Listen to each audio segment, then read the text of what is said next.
ठाणे मध्यवर्ती कारागृहात अभिजात मराठी भाषा सप्ताह उत्साहात साजरा करण्यात येत आहे। या निमित्तानं कारागृहात घंटाळी मित्रमंडळ ठाणे यांच्या सौजन्याने मराठी भक्तियोग विशेष भजन कार्यक्रम आयोजित करण्यात आला होता। या कार्यक्रमादरम्यान मराठी संत साहित्यातील भजनांच्या माध्यमातून भक्ती, नैतिकता आणि जीवन मूल्यांचा संदेश दिला गेला। भजनांच्या सुमधुर सुरावटींनी संपूर्ण परिसर भारावून गेला आणि उपस्थित बंदीजनांमध्येही शांतता, प्रेरणा आणि आनंदाचा संदेश पोहोचवण्यात आला।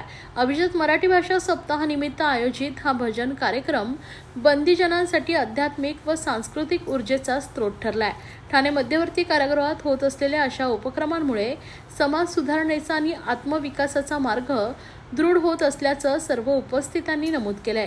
कार्यक्रमात घंटाळी मित्रमंडळ ठाणे संस्थेचे पदाधिकारी श्रीकृष्ण म्हस्कर, यशवंत जोशी, श्रीनिवास मोकाशी, श्रीमती ज्योत्स्ना गोगटे, नंदिनी गोदे, नरेंद्र राजगोर, सतीश माधुस्कर उपस्थित होते। त्यांच्या सहकार्यामुळे हा सांस्कृतिक कार्यक्रम अत्यंत यशस्वीरित्या पार पडलाय।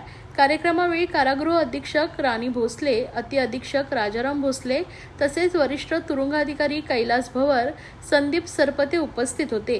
कार्यक्रमाचं सूत्रसंचालन तसेच आभार प्रदर्शन लक्ष्मण साळवे शिक्षक यांनी केले, तर मराठी भाषेचे अभिजातत्व, संत साहित्यांचा वारसा आणि कारागृहातील सांस्कृतिक उपक्रमांचं महत्त्व यावेळी अधोरेखित करण्यात आले।